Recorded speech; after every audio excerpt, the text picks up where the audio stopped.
First off, I'll describe to people a little bit about Snow College. We do this in stages. What I call Snow College 101 is where we go out. It's like a afternoon, a night, and by noon the next day we're gone. It's kind of a 24-hour experience, and it's to let you get a feeling, have I made a big mistake in this? Is something just totally wrong? It's not working, it's falling apart, it doesn't fit, or whatever it is. That's what Snow College 101 is about, is to give you the basic experience of working in the snow, staying out there, getting a feel for things, and it's a confidence builder, but it's also done in a very controlled environment. We're not very far from a car, and if you need to leave, you can leave.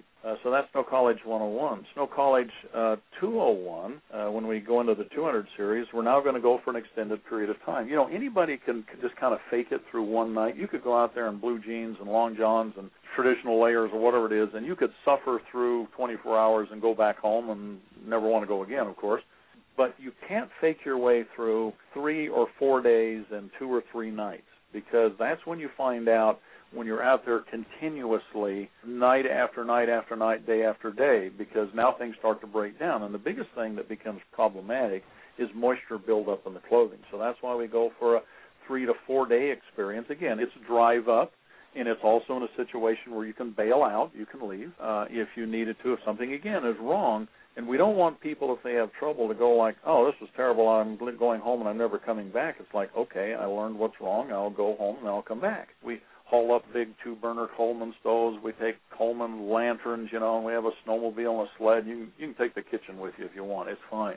Well, we even had people bring popcorn poppers. Yeah, we had I mean, it was fun. We had popcorn up there, we had things like that. I mean, it's a lot of fun. Then we go to the 300 series. But now when you get a little more serious, a little more advanced, you have to be able to get it in a backpack in a size, a volume, a weight that you could carry if you had to. The 302 in the College 302 is we'll actually take a snowshoe trip for 3, 4 days, 5 days on snowshoes, where now you're living from the volume of backpack. Now, you don't have to do that one if you're not physically able to, but it's available to people if they want to. Then the 400 series that you were talking about is we will then take people that now they're prepared. They've gone through the steps, the stages. They've been solving their equipment. We've been checking them out. They're checking themselves out. And then what we're going to do this next late winter, early spring, is travel above the Arctic Circle and to a cold soak. Cold soak meaning this. We're going to live where the temperatures are below zero 24 hours a day. A marvelous experience, but you have to work up to that. We're not going to take people the first time out. You're going to have to go through these stages, prove to yourself that you can do that. Now, that's what you were talking about. You said you're actually looking forward to taking a vacation up north outside. Is that a change of attitude or what? It's definitely a change of attitude. Now, the point in all of this is, and it is about the attitude, but your confidence level, and this is what I want people to understand, is your confidence level in the ability to deal with an issue. And let's talk about winter, cold weather. Let's talk about disasters, catastrophes in the winter. Your confidence level is built because you know that you can do that because you've already been playing with it. That's right. Mm-hmm. It's the experience, having experienced it, to see for myself that it actually works and I can do it. And it's not something that's artificial, that you just kind of, somebody gives you a badge and says, aren't you really cool? This is something that's coming out from inside of you.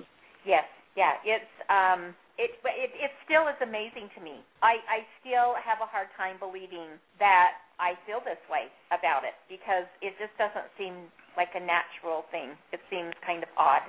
Well, I would say in our society and the way most of us live, this is pretty strange. Like, this is not what people typically do. In fact, most people up north, they're thinking about, I hope I can go to Florida or, Phoenix or Southern California, in January. We're going to head up above the Arctic Circle and spend some time out there. And I hope we have a nice little crew of people that are fully trained, have the experience, have been working up to it. And that's one of the things I want to emphasize to people. We're talking about cold weather and winter here.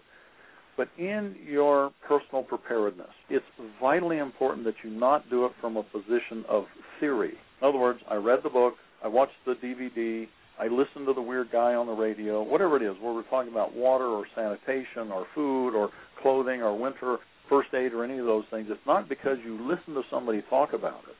That's a place to start.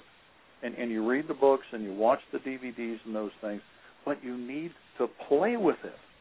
You need to get that if you will, that mental memory and also the muscle memory and the attitude memory of having done these things, so that when you find yourself in an emergency situation, you don't freeze, you don't panic, you don't break down, you don't give up, you don't emotionally collapse. And that's one of the things that will be a serious problem for many people when you hit these emergencies, is they may emotionally collapse. So it is doing that. And so once again, as we're kind of coming up to the end of our programming here, and I appreciate your time so much and your enthusiasm and your support for these things and your willingness to share with other people who may not have a lot of winter experience, or their winter experience may have been when they were a Boy Scout or when they were a scout leader and they did the Klondike Derby or they went out on the elk hunt or something like that. It's like, well, I'm glad this didn't last very long because it's a lot of suffering.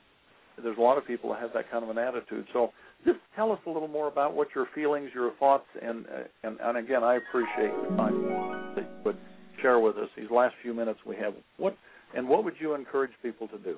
Well, one thing I'm finding out is that it becomes things you can use for other things, for recreation. It's nothing finer than to get up early in the morning when it's in the 30-degree level at 9,000 feet on a mountain lake and go fishing and feel comfortable. And you can do that with this kind of clothing.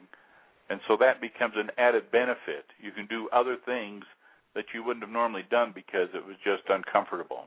And you've had a little experience this summer with that when you talk about it, using the lighter weight clothing, the thermal johns, and above freezing or near freezing conditions and being comfortable in a way that you've never been comfortable before.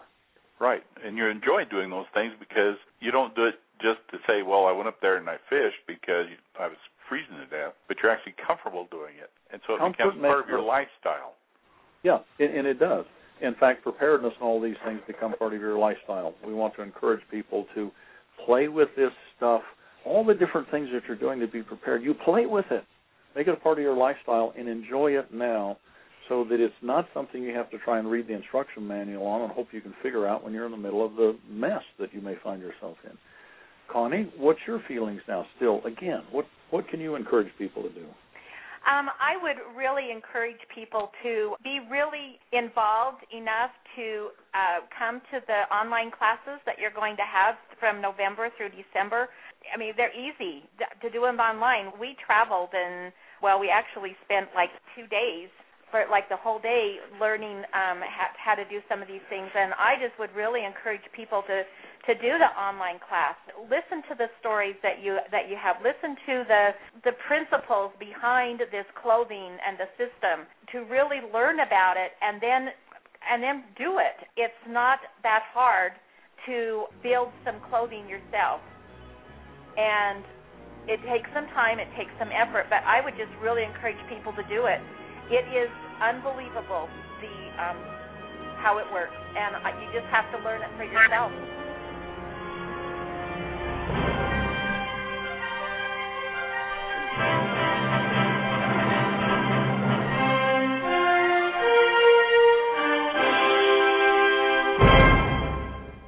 I guess you now understand why I say anyone who wants to can learn to break the cold barrier.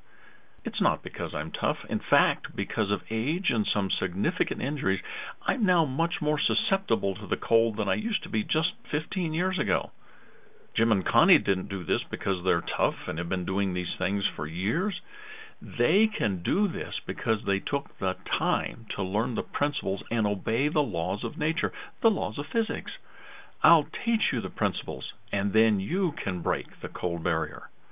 Learn about Winter Without Worries at SafeHarborAlliance.com, where you can also see the video on the history of PALS. This is Jim Phillips, hoping you'll have a terrific day.